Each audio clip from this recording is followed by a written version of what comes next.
So my name is Lincoln Davis. I play outfield. I play for Monterey High School in Tennessee, 2A high school. Um, and I committed to Freed Hardman to play baseball for the next 4 years. Yes, sir. Worked super hard for that. Super hard for that.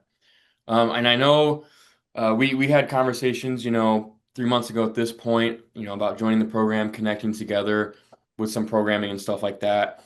And we were really focusing on your throwing opposed to maybe more of the weightlifting or the hitting side of things because honestly, pretty much had that covered. Pretty experienced in the weight room and your hitting was pretty advanced. So, what were you struggling with the most before joining the program? Yeah, I think I was just kind of lost searching for a program. I didn't really know what to do with my arm. I had a lot of inefficiencies in my movement patterns, mainly the layback in my arm.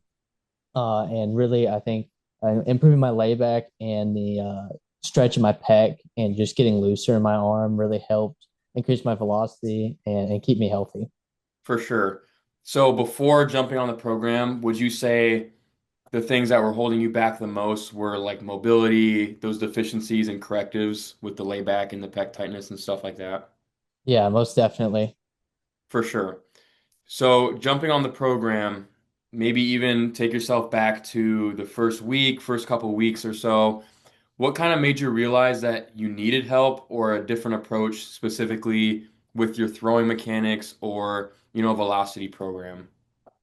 I think a big thing would be just the new things that I learned, and then the new getting sore in new places, and realizing that hey, my arm doesn't move this way. Um, it's kind of an eye opener when I realized, hey, I don't move in the right ways. That's why I'm not throwing hard. Right. And you're a super strong kid. And something that, we realized early on was just some general tightness there. But you always had that force production. Like you have a lot of advanced, you are developed that in a lot of ways that a lot of players your age are not. So we had to take a pretty different look at, what's kind of holding you back. I would say you definitely had um, a unique issue or whatever holding you back, just being, you know, mo your mobility was a little deficient, I would say, and then just that tightness, but you had like that force patterns, you had all that stuff down. So we definitely had to take a slight different approach with your training for sure. Again, going back to the first month, first couple weeks, whatever, what were kind of your first impressions when you started the program and joined the community? I think it was good to get to talk to the guys and see how everyone was growing and changing. I think that the biggest thing was being on a schedule and just being like, hey, this is what I know I have to do, and then getting used to that and doing the throwing. And then as I continued to do that, I got acclimated to it and I built up over time. For sure, definitely getting on that structure, the schedule, super important. A lot of players your age just don't have it. So throwing that your way, I think, a super talented kid like yourself that had, the training background, the genetics, really, man, structure is just kind of bridging where you are and where you should be, really, in my opinion. Um, your beliefs and habits before starting the program. What kind of beliefs and habits did you maybe have to let go of to really start seeing results and take your velocity training serious? I didn't really have a whole lot of beliefs. I just kind of usually just did my own thing and pick and choose from different videos, different people, different programs. I think that the biggest thing was really just having one set program that is guaranteed to work. Yeah, Um, so I mean I didn't really let go of anything. If anything, I gained habits, good I habits actually too. I actually love that answer because it really is the lack of belief.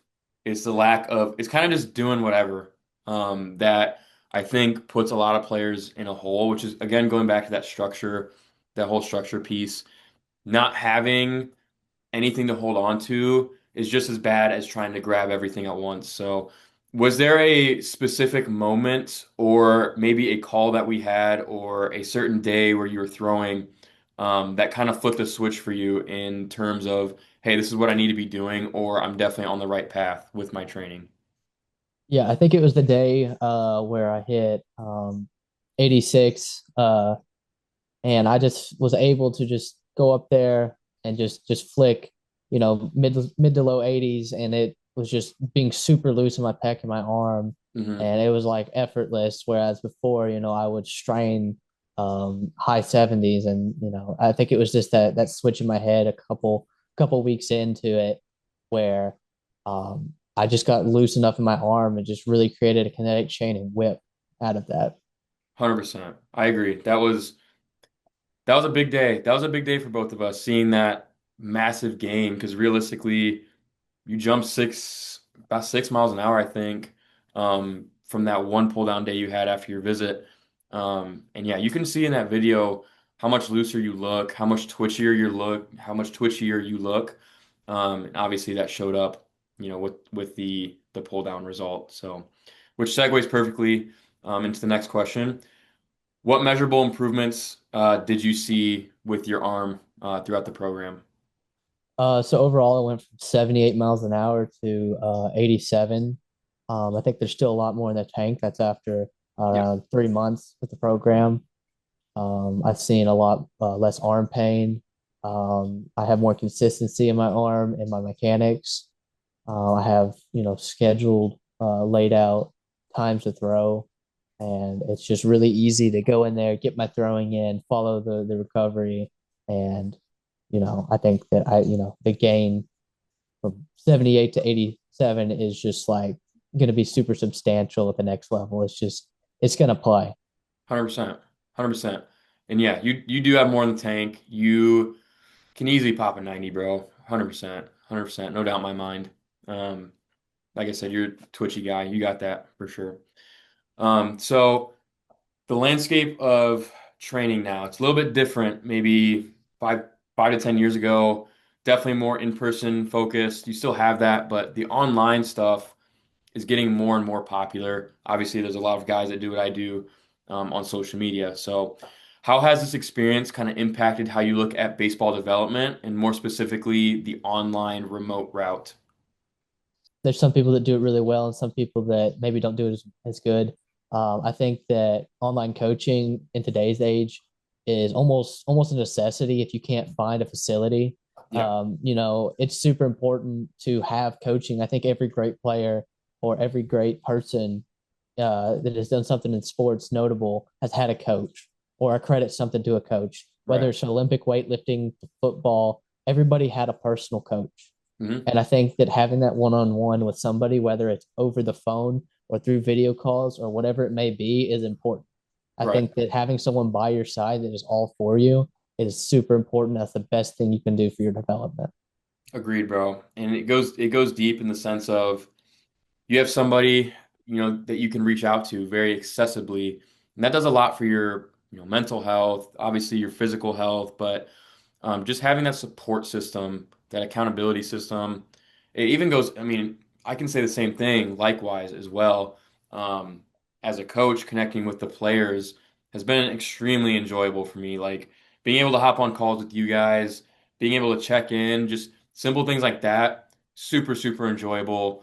And it fills my passion. And I hope the players kind of look at that in a similar scope for sure.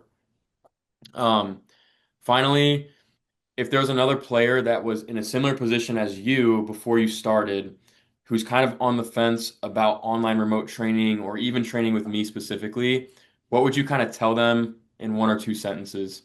You need to find somebody online that can do it for you, that can help you get to that next level, who can keep you accountable, who can schedule out your programs. I think that that's so important. And I think that it's super beneficial to anybody. For sure. That structure is huge, man, for sure.